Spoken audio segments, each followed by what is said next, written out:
Welcome to the No Guilt Fangirls podcast, where liking what you like is never a bad thing. Here's your host and head fangirl in charge, Patty Holiday. Hey y'all, I'm Patty Holiday, your host and head fangirl in charge, and this is the No Guilt Fangirls podcast. We are talking about the hit show on PBS that I totally missed for years because, it was on PBS, so I didn't watch it. That, of course, is Downton Abbey. And my guest today is Dalin, who goes by Duckie, which is adorable. I love that. I want the story behind that. She's a 20-something New Yorker who loves, guys, take 3 guesses and 2 of them don't count. Because if she's on my show, you probably know she has to like Disney. It's not really a requirement, but it kind of is. So she likes Disney, right? Yes, I absolutely love it. As well as other nerdy, geeky kind of things. So we're super happy that she's here to fangirl with us today. Hey, Duckie. Hey, girl. What's up? Hey. All right. So tell us a little bit about yourself and where people can find you online. So my name is Dalin, aka Duckie, as you know, and you can find me on a multitude of platforms. Mostly, people seem to know me from writing on websites such as Slash Film and also my own website, Magic a la Mode, which is also where you can find me on Twitter and Instagram, which is mostly where my main hookup is on social media because I love imagery. It's a magical thing. Your Instagram is adorable too, by the way. I love watching I like all your pictures. They're very fun. So follow her on Instagram. Thank you. No, I really try to curate my Instagram to be a place where you can be your most authentic self and bright and colorful. But like me, I really love fangirling about things that not necessarily go with pastel colors, but can be brought to life with pastels and magical qualities. Like, I love Guillermo del Toro and lots of monsters and very strange, like macabre stuff. But I, at the same time, love wearing pink and Hello Kitty and Disney. So I'm just a interesting variety of things, but I like to showcase that on my Instagram for sure. I love it. Now, guys, we actually don't know each other. Dun dun dun. Dun, dun, dun. And I think this makes you the first person on the podcast that I did not know, like in real life. I mean, that's not a bad thing. Just like a point to note that you are my first official guest, I guess, because everybody else was like. Yeah, everybody else has been like personal friends and I'm like, hey, I need you to talk about blah, blah, blah with me. And they're like, all right, and they come and do it. And you're the first one that is on the fangirl without me really knowing you. So I'm so excited to have you here and get to know and make new friends, right? That's what this was all about. This was the whole point of creating this podcast and hopefully this community and growing it. So I'm thrilled you're here. Oh, thank you so much. And I also want to say to the viewers at home that it was absolutely one of those things where I just felt this kismet with you, even just listening to your podcast as a fangirl for life who's been nerded and out since she was a little kid. I absolutely felt this connection with you through Disney and so many other like nerdy things we share, like Marvel and all this fun stuff that I can't wait to talk about, that I just had to reach out to you. So I'm so happy I'm on the podcast and hopefully I'll be on more podcasts in the future. Yes, and she's actually she wrote something also for the blog that's going to come out later on this week, guys. So pay attention. Duckie's going places with the fangirl. I love it. We're creating this community, and you're just making me so happy because that's what I wanted. So I wanted out of all of this. So like when you reached out and we started talking by email, I was like, this is kind of cool. I have somebody I don't know actually want to hang out with me. Yay. Like, especially because like, I feel like there's not a lot of people specifically talking about being a fangirl, especially when being a fangirl as a woman. that we don't have enough of that being discussed in a positive light. So I really think you're doing something very important for the community, especially somebody who's turning 30 next year. I definitely love having that camaraderie as women of being interested in things and not necessarily being judged about it as we're not necessarily teenagers anymore. And I think that's really, really cool.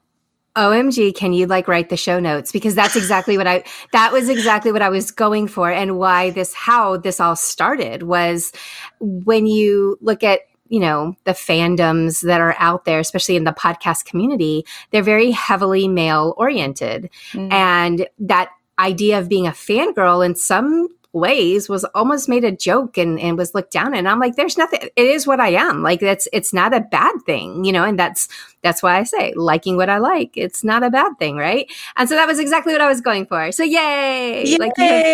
You have validated me. And guys, now we're just going to wrap up the show and I'm going to go get happy. No, I'm just kidding. That was the show, guys. Glad you joined us. That was Kismet.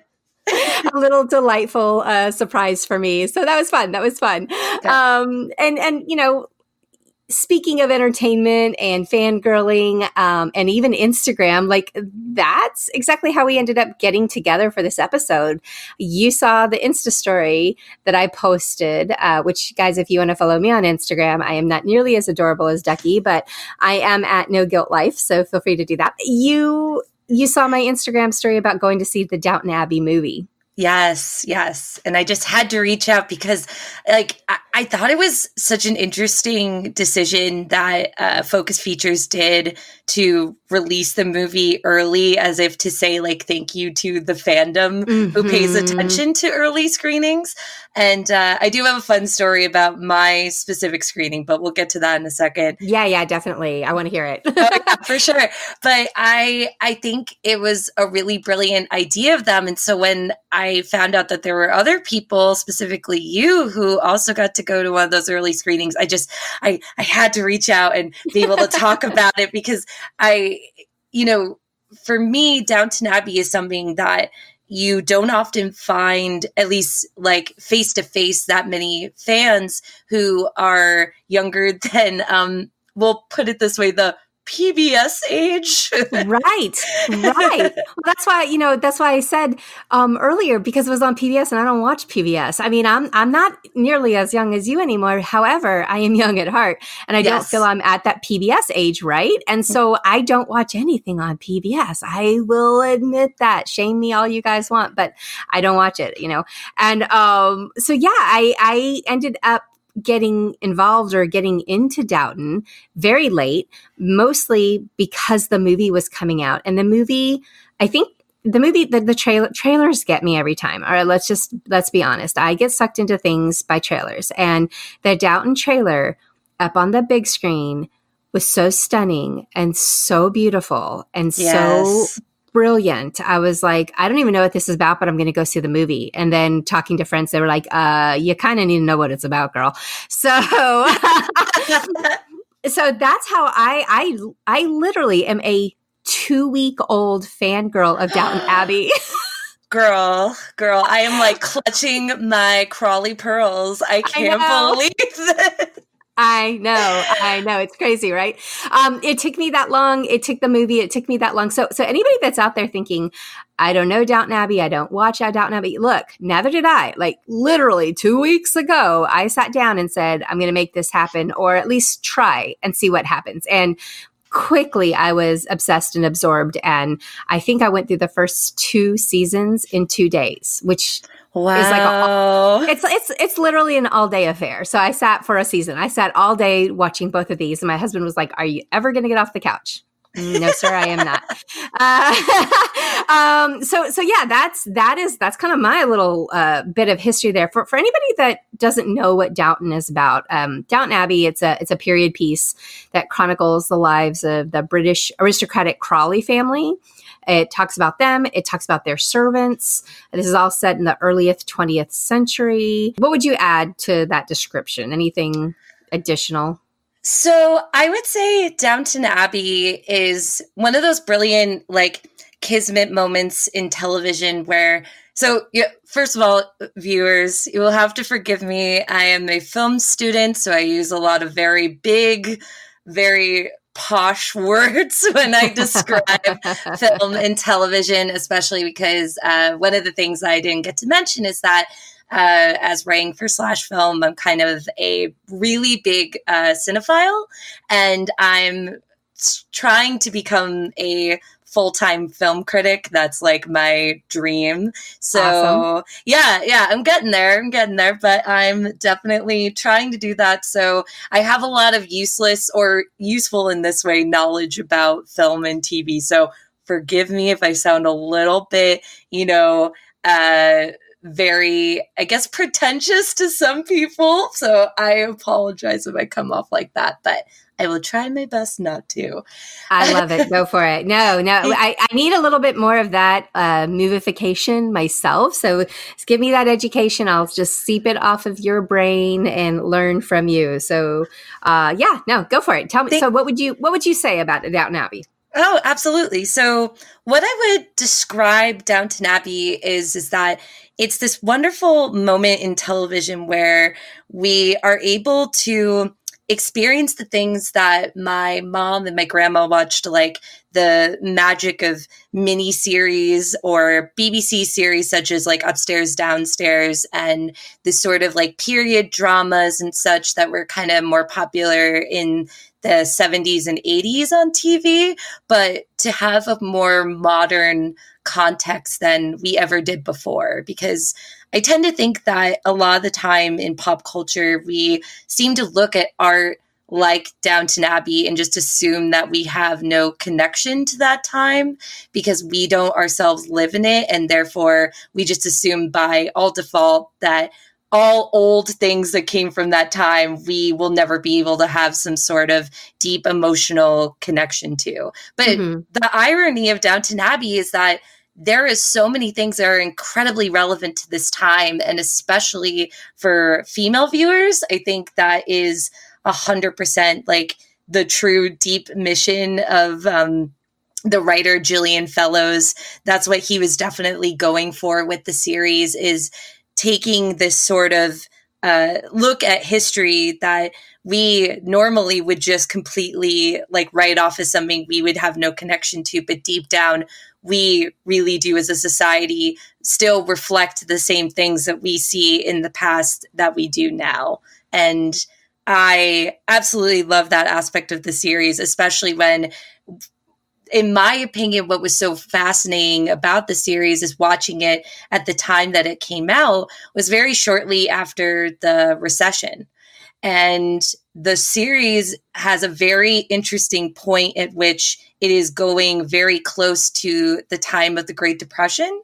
I find that incredibly a very fascinating decision to mirror what is going on in our current time and also what is going on in the past. So, if you're a history buff, which I sort of am, then I think you're definitely going to dig this show while also being very connected to the characters and feeling that sort of reaction and being able to make memes out of the characters and vice versa. So that's really, I mean, a lot of what you said is exactly what ended up drawing me to it. Was, first of all, like season 1, episode 1, part of the big drama is the fact that one of the daughters cannot inherit because she's a daughter. Right. Yeah. And there's all this discussion about that and how everything ends up getting played out and how it all works out and all of this. But at the same time, everybody wanted to figure out a way to get her the money. So it was never like the family itself never felt like a woman or that Mary couldn't handle it or shouldn't have, access to it. It was just, that was the way the will was written up, or I forgot what they call it. But anyway, it was all written that way, and it was ironclad and blah, blah, blah, very stuffy British rules and whatnots. Yes. And it was just relatable that's what I loved about Lord Crawley, is that he never, I don't know, he respected that his girls were wonderfully smart and capable women, where it could have very much been different back in the day. So it had, it has a little bit of contemporary to it too. And I appreciated I appreciated all of that. So yeah, it's a really great show. If you are into history, like you mentioned, I'm kind of like you. I'm a low key history nerd. I really love history, but I'm not to that point where I obsess over things, or I wasn't a history major in college or anything like that. But I really enjoy anything that has a historical edge to it, and this definitely did, even though it was in England, but we still had some of that play and that factored in. And it was fun to watch. It was just really interesting and fun to watch. How did you get into the series? Did you just start off from the beginning? Did somebody tell you about it? How did you start watching it? So I started watching Downton Abbey because I have a grandmother and my mom as well, who are huge fangirls for period dramas. Okay. And I had not necessarily found out about the series like through them, but I had been aware of its existence because I already was into a lot of BBC or the sort of like period miniseries drama from the 80s that I had already mentioned that I love. Like I love the Thornbirds. I love, those kind of like melodramatic, beautiful, fluffy costume sort of stories. And specifically because I'm just an addict for well done romance, like Jane Austen sort of vibe, that I was drawn to the show immediately. It looked like the perfect visual aesthetic to like a comfy Christmas, like snowed in day kind of vibe to me. I was just wanting to watch it. So I did not start off with the series when it began initially, but I watched the first season, I feel like on Hulu or Netflix or whoever had it available first for streaming. I watched the first season just one day during the winter on Christmas. And then I was immediately sucked in and was like, oh my God, when's the next episode? When is it happening? I need to know about the Crawleys. I need to know about Matthew. There's all of these things I need to know about right now. So I had pretty much started pretty much at the start and was a fan from then on. And to the point where I had a friend who was able to get me the episodes when they came out in England, and I didn't have to wait for them to air on PBS, which was really cool. Yeah, yes. It's good to have friends, man, that understand what the fangirls need. Yes, absolutely. Yeah, I like I said, I totally had spaced out, and then I started watching it, and I actually thought I had an extra week because the movie doesn't come out until Thursday. And right. We're recording before the movie comes out, but the movie doesn't come out until Thursday. And so I thought I had a whole extra week. I had plenty of time. I watched those first 2 seasons like hardcore. And then, because this is who I am, I love spoilers. I read spoilers. God bless the internet. I am so happy that Al Gore did his thing back in the day because I can find what I need on there. So I needed to know, because everybody kept saying, oh, just wait. And I'm like, okay, well, what do you mean by that? So of course I have to go and look because that, again, it's who I am. And it does not ruin it for me. I enjoy it. I have never, ever felt disappointed that I knew something in advance. I'm not kidding. It's fine. Like, don't worry about me, guys. I know what I'm doing. But I would never do that to anybody else. But I knew that season 3 was going to be a tough one. Yes. And so I binged through season 1 and season 2. And then by the time I was getting ready to start season 3, I kind of put the brakes on. I pumped the brakes a little bit. And it took me a while to get through season 3 because I knew some stuff was happening. And after that, I was able to pick back up and roll on with the rest of it. And I got most of it watched. I think it was season 5 where I had to do like the fast forward thing, watch a scene or 2 and then fast forward again to get through it, because we did have this fan preview thing that came out a week in advance. And I was like, now I still have another week of doubt and you guys can't do this, but I wasn't going to miss it. I mean, again, I am that deep ender. When I find something I love, I go hard, and I was not going to put off not seeing this. So I had to go see it. So I did go in and saw the movie. That's last week, just like you. I think it was the same night. I think we were both there in the theater, like at the same time, which is kind of funny. But I'm pretty sure we were, yeah. Now, I want to know, like, if you were talking to me 3 weeks ago, what would you have said to try to convince a fangirl to watch the show? What would you hit on? What are the things that stand out about this show that you think are important? I don't know, give your 30-second elevator pitch to somebody on why they should watch Downton Abbey.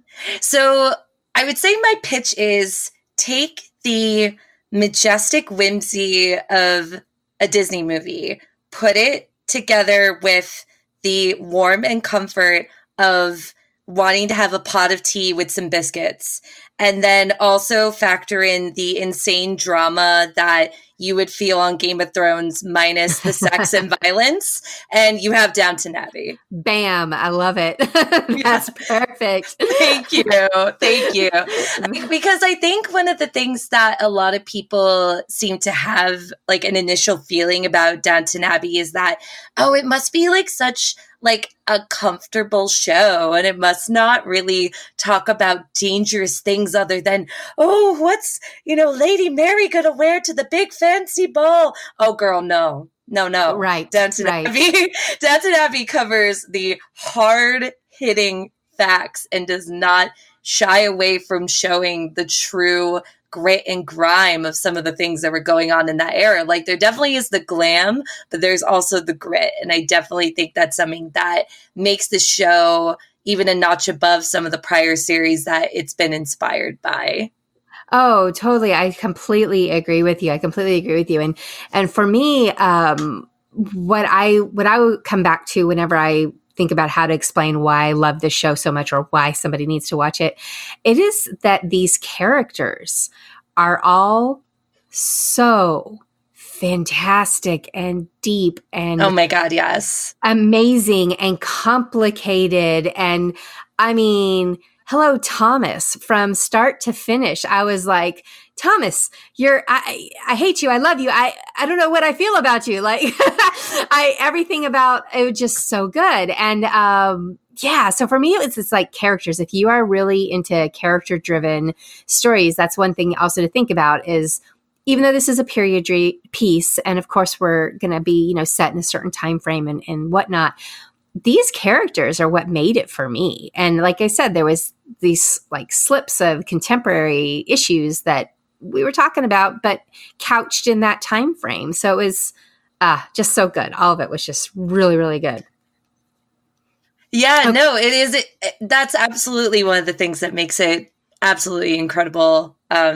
Yeah, no, sorry. Did I interrupt you? I feel bad. No, you're totally fine. No, you're fine. I was actually taking a breath. You're all good. Okay. Perfect. Do you have a favorite character from the series? Since we're talking about characters, do you have a favorite character from the series?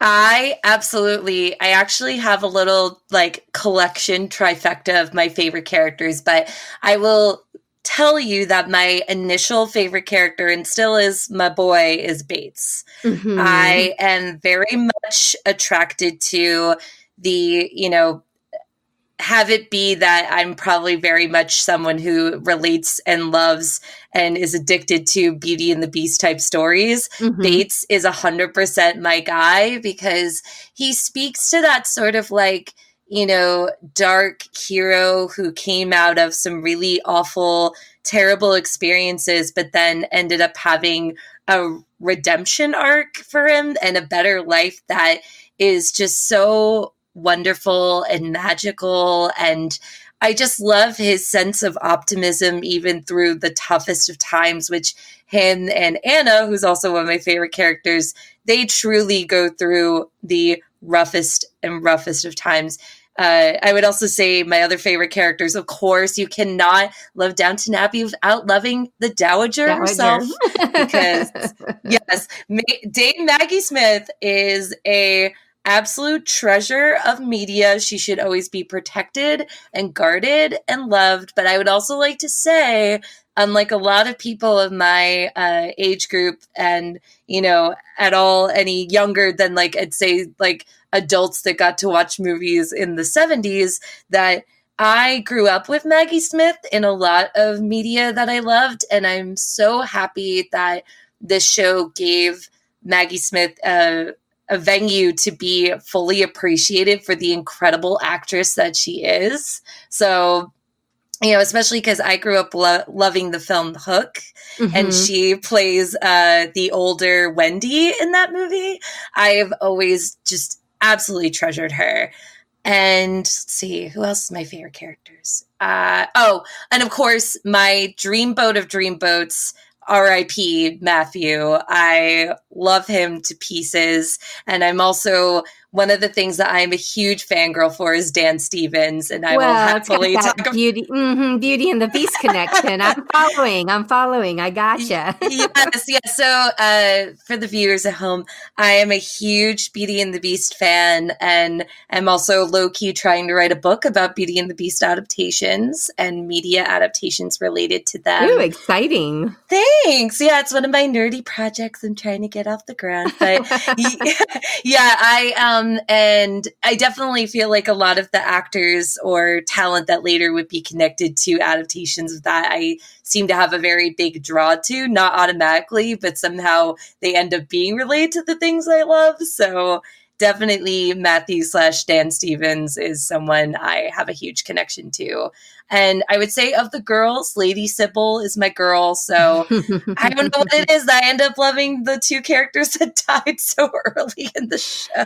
I'll tell you what. So hi guys, spoiler alert. We're going to jump. Oh my God, I'm so sorry. You're okay, because here's my thought on this. Look, we're going to get into spoiler territory. We're going to try to low key it. We're not going to give you all the details as to what happens. However, the show's been running since 2010.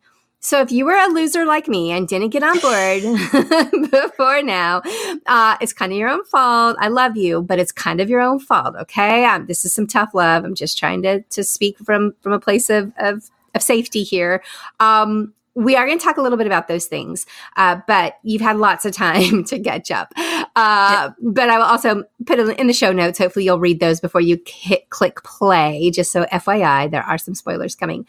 But yeah, Dan Stevens, who plays Matthew, he does pass away during the show. And Sybil also passed away during the show. And for me, Sybil's whole story, I was actually more enraptured in kind of carrying on and following her more than I was with the Matthew and Mary drama. Like, I loved them, but I was really into Sybil. And so her passing gutted me. Like, that was the hardest thing to watch. And it hurt, and it hurt for a long, it was the tears, it was the whole 9 yards. And by the time that we get around to following it up with Matthew passing away, I was sad, but I was not as crushed as I was with Sybil. So just FYI, guys, there are some deaths that will get to you because there's some drama in this family. Yeah, no, there absolutely is a lot of drama in the family. And there's also a lot of behind the scenes drama around the show because a lot of those deaths happened because the actors decided they didn't want to be on the show anymore, and they said they were going to do their 3 years, and that's all they wanted, and that's it. And that's why they left. So yes, that's exactly how this happened. And I think that might have also, this is also some of the benefit of getting on board to things late, is that's all out on the internet now. So I knew that was the case. So I don't know. It just didn't upset me as much when Matthew died, because I knew what he was doing. I knew he said, you get 3 years of me and then I'm out, So. Yeah. Well, and I think that allows for people that are new coming into the show to be emotionally prepared for what's going to happen. Whereas me and a huge chunk of the audience that was watching it were just we were not prepared. We were not ready.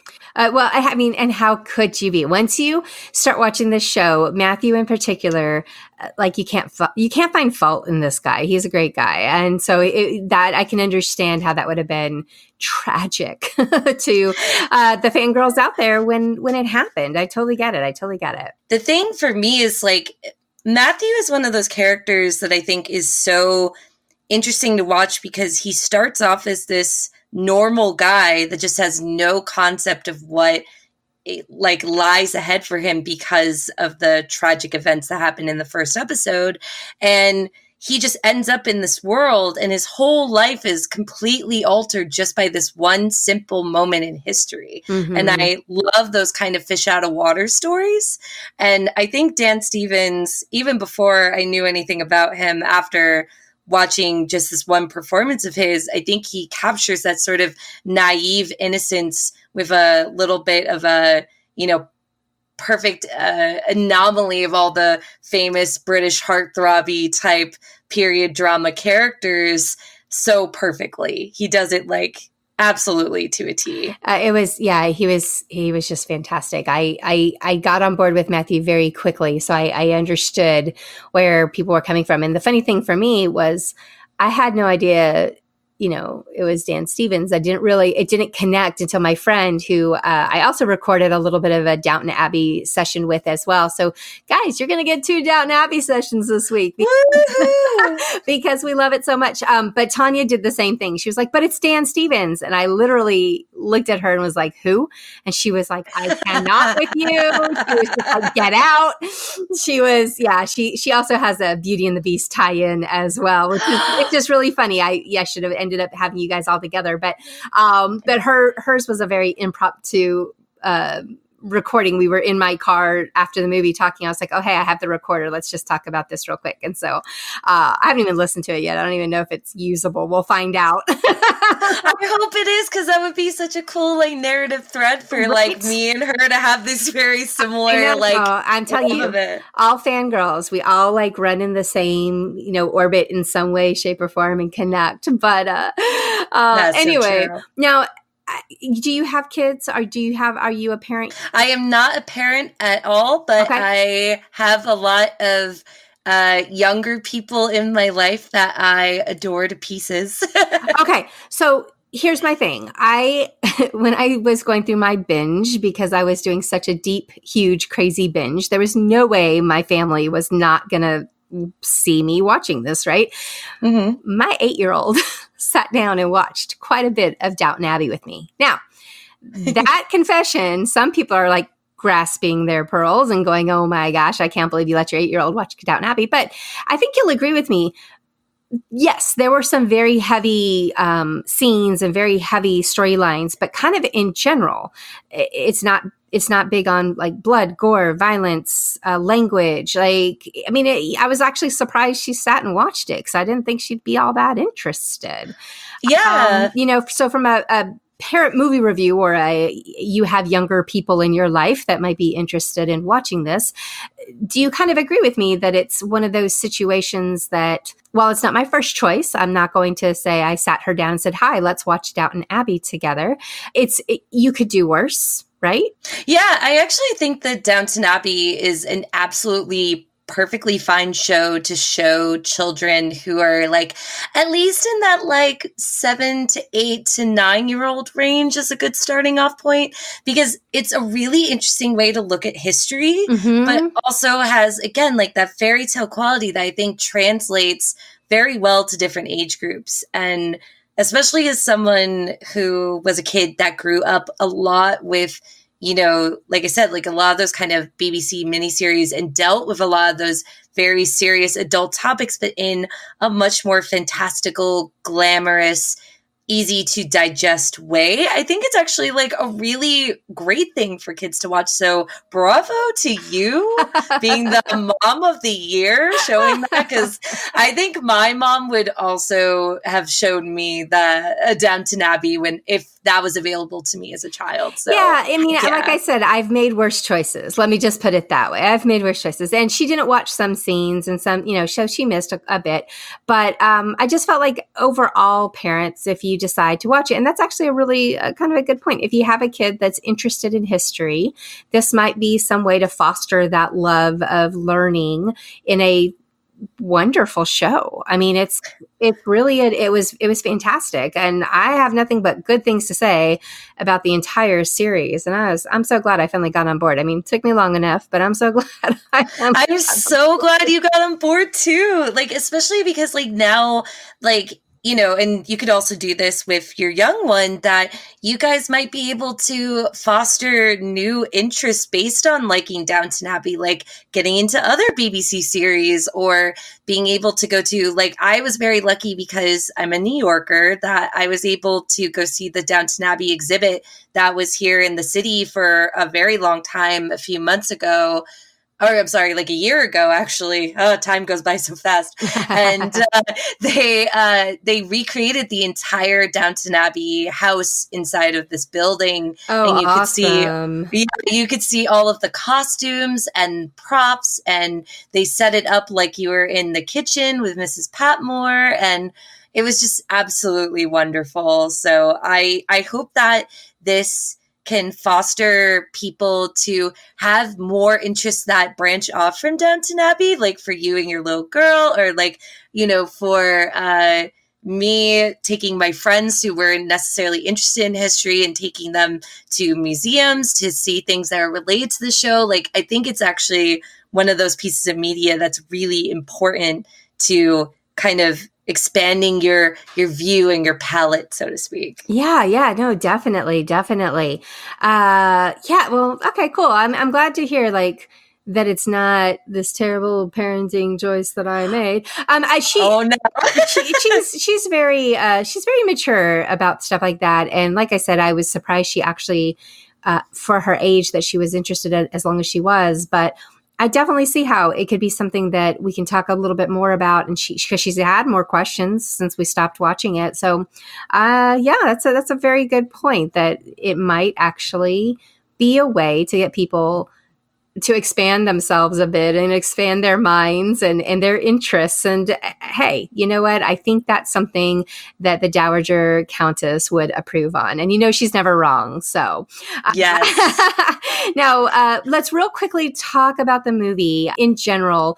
I saw it. I felt like it was such a beautiful and wonderful, in some ways, fan service film, in the sense that I'm glad I went and watched all those shows in advance, because I understood exactly what this movie meant to the fans, right? And how those jokes and those zingers and those one-liners or those looks or just the moments. There was so many of them that I really felt was a little bit of a fan service, and I love fan service. So I support that. That's not a negative thing for me at all. However, I also think that if you're not super familiar with the show, if you've never seen it before, first of all, I have a blog post for you that it's 10 minutes of your time. For 10 minutes, you could watch a video and it'll catch you up completely.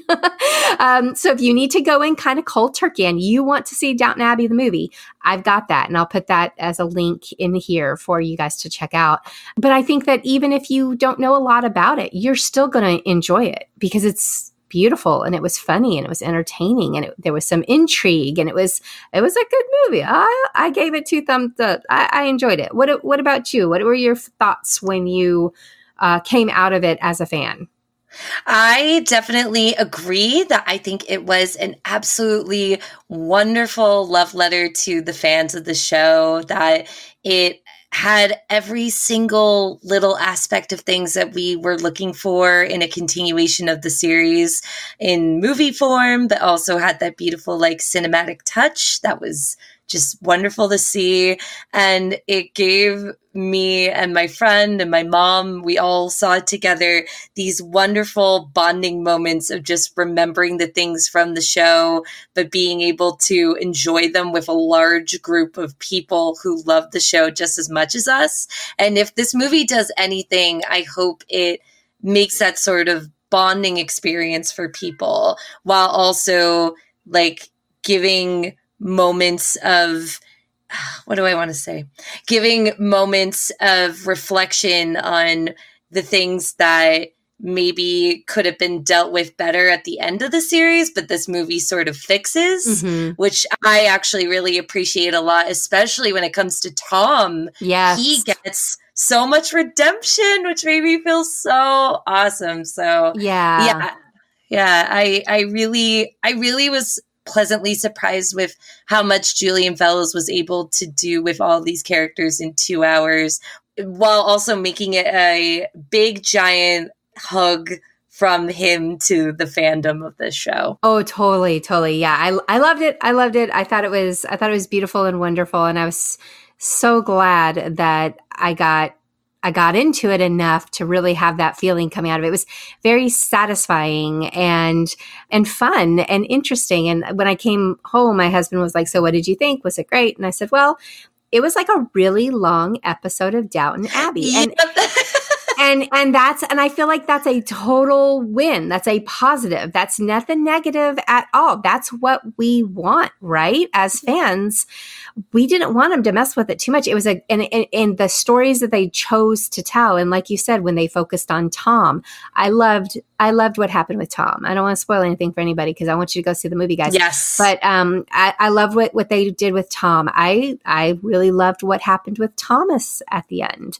I was happy with the way everything kind of worked out. So I would also like to say that this is not fully a spoiler by any means, but I just want to tell you that seeing a certain character get to have their moment playing Columbo was magical and amazing. Because not to say that I ever envisioned this certain character being borderline a detective of sorts, but I never knew I wanted that, and now I want a spin-off series of them being a detective. Totally down with this idea. Totally down with that. I was living for that moment. And also so many good one-liners. Well, and again, I mean, in our theater, and I'm sure it was the same way in your theater, anytime Maggie Smith would open her mouth, it was pure gold coming out of it. And we were all like belly laughing. I mean, she's just so brilliant, guys. And she has earned every single award she's ever gotten. I think she's gotten 3 or 4 Emmys for this character. Yes. And she's great. So definitely love her. Can't say enough. Well, I have more to say about Downton. And like I said, I have that other recording. I'm going to listen to it. I'm going to go edit it. Hopefully it works out that we can play both of these. So I'm going to end up getting 2 shows out of Downton Abbey out of all of this because, guys, it's a really long series. Plus a movie. Like there was a lot to talk about. And I feel like we've only scratched the surface, but I hope it's enough that if you haven't seen the show, you will go ahead and hop on Amazon Prime. You can watch it. So all of you Prime holders, it's free. Go watch it. I have the links in my blog post for you to catch up and get the recap, that Downton Abbey recap that you need in your life. It's only 10 minutes. Trust me, though. It's told perfectly, and you want to check this out. I guess we're gonna go ahead and wrap this up. Now, as always, please leave those iTunes reviews, leave those 5 stars. It helps other fangirls find us, and it makes my nerdy heart happy as well. And Duckie, I've had so much fun with you. We will definitely have to have you come back because I'm sure we have so much more that we could talk about. Yes, absolutely. We got to cover that Disney, that Marvel, all that fun stuff. You know it. All right. Well, mark your calendar because I'll definitely figure out something for our next discussion, or hit me up at any time that you have something you want to talk about because it's kind of the way I work. All right. Well, thanks for fangirling with us on the No Guilt Fangirls podcast. See you again real soon. And thanks, Duckie. Thank you.